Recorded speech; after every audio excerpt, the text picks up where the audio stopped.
For decades, the video game industry has chased the same goal: more pixels, more detail, and more raw computational power. Every console generation followed a familiar formula: double the graphics horsepower, increase rendering resolution, push visual fidelity further than the generation before. But something fundamental has changed. The industry is approaching a wall, not a software wall, but a physics wall. Silicon-level brute force is running into thermal limitations, power consumption limits, and economic realities that make traditional scaling increasingly difficult. The days when console manufacturers could simply throw more transistors at a problem and expect linear gains are coming to an end. And that is exactly why the future of software design may not be about rendering more pixels. It may be about rendering fewer pixels and letting artificial intelligence do the rest. Today we're exploring a future where the PS6 doesn't win by being dramatically faster than the PS5. Instead, it wins by being dramatically smarter. And if these trends continue, the PS6 could become the console that officially marks the end of native solution gaming.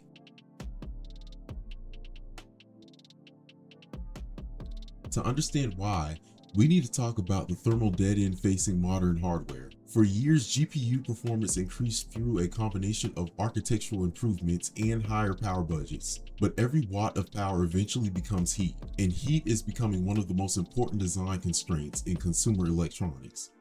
A console cannot simply draw unlimited power.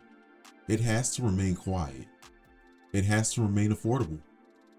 It has to fit inside a living room entertainment center. It has to be mass-produced at a price consumers are willing to pay. As transistor density increases, extracting additional performance through brute force becomes exponentially more difficult. The result is that native 4K rendering is beginning to look less like the future and more like a transitional step. Rendering every frame at true 4K resolution requires enormous computational resources. Doing that while simultaneously pushing advanced lighting, ray tracing, complex physics simulations, and large open worlds creates a massive burden on hardware. The traditional approach simply doesn't scale forever.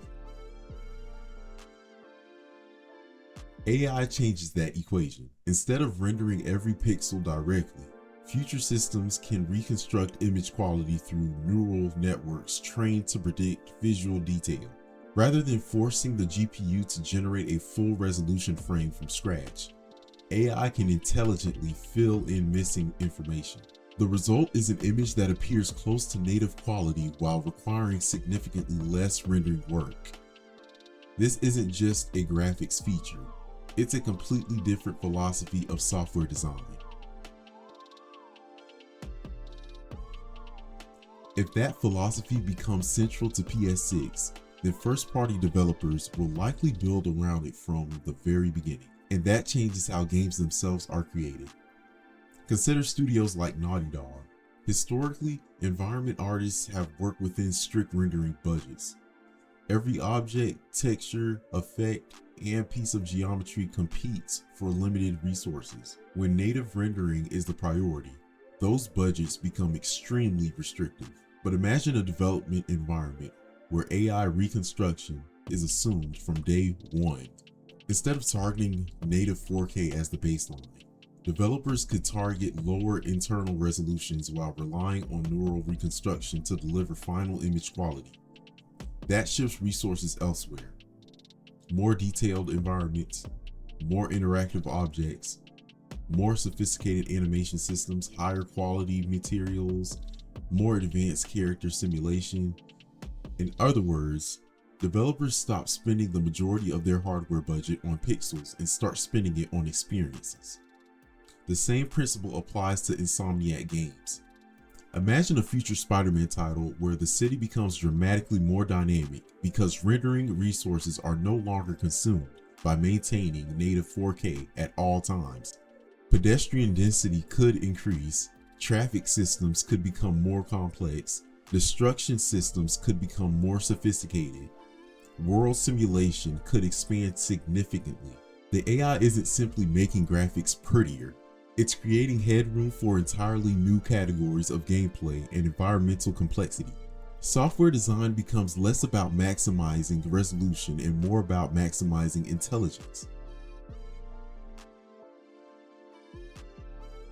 But visual reconstruction may only be one part of the story. The more fascinating possibility involves how AI could manage hardware itself. Today, consoles already employ dynamic power management systems. Future AI-driven systems could take this concept much further. Imagine a machine learning model continuously monitoring thermal conditions across the console, not once every few seconds, not through simple threshold triggers, but through continuous predictive analysis. The AI observes heat signatures throughout the system. It identifies emerging hotspots before they even become problematic. It predicts on thermal trends based on current workload characteristics. And then it proactively redistributes power resources. For example, imagine a scene with extremely demanding graphics. The GPU requires additional performance. The AI recognizes that the neural processing unit has excess thermal capacity. Power allocation shifts accordingly. Later, during a sequence heavily dependent on AI reconstruction, the balance changes. Additional power moves toward neural processing hardware while GPU power is reduced. The user never notices, but the transition happens automatically. The system continuously seeks the most efficient balance between the performance, temperature, and energy consumption. This creates something fundamentally different from traditional console design. Instead of static hardware limits, we get adaptive intelligence. The console becomes a real-time optimization platform, not merely a collection of processors. A constantly learning system that adjusts itself to achieve the best possible outcome.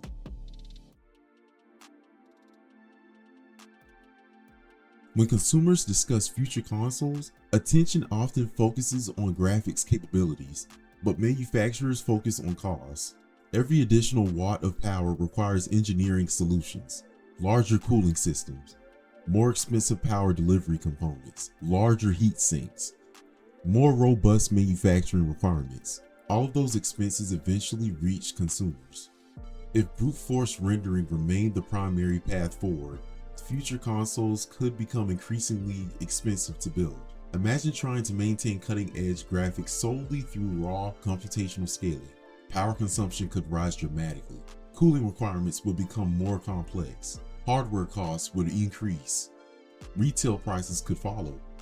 AI reconstruction offers an alternative path. Rather than demanding dramatically larger GPUs, manufacturers can achieve perceived visual improvements through intelligent processing. The hardware works smarter rather than harder, and that creates a scenario where future consoles potentially avoid the need for extreme power consumption levels. Instead of designing around massive power requirements, engineers can prioritize efficiency. Instead of chasing maximum wattage, they chase maximum intelligence. Consumers benefit from lower heat output. Consumers benefit from quieter systems. They also benefit from potentially lowering manufacturing costs. And consumers benefit from hardware that delivers advanced visuals without requiring workstation-level power budgets. The goal is not building a machine that behaves like a small data center. The goal is building a machine that delivers extraordinary results with practical levels of power consumption. What's especially interesting is how this mirrors larger trends throughout technology. We're seeing a shift away from pure hardware scaling across multiple industries. Smartphones increasingly rely on AI processing. Cameras use computational photography. Video platforms employ AI-assisted compression. Personal computers now include dedicated neural processing hardware.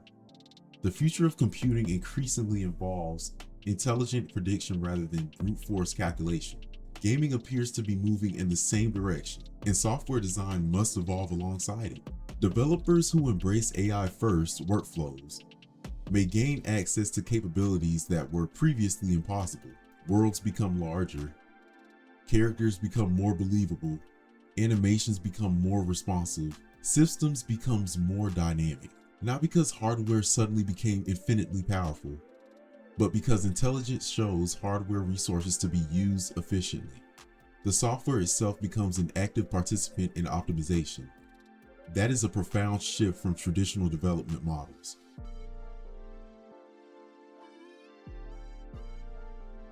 So when people ask what the PS6 might represent, the answer may not be found in teraflops. It may not be found in clock speeds or in raw rendering performance. The defining feature could be something far more important: adaptation, prediction, intelligence. The next generation may not be remembered as the generation that achieved higher native resolution. It may be remembered as the generation that stopped caring about native resolution altogether. For decades, gamers have treated native rendering as the gold standard, but consumers ultimately care about the results, not methodology. If AI reconstruction can deliver visual quality that is effectively indistinguishable in real-world gameplay while enabling richer worlds, better frame rates, and lower power consumption, then the industry's priorities will inevitably shift. The metric that matters won't be how many pixels were rendered. The metric that matters will be what players actually experience.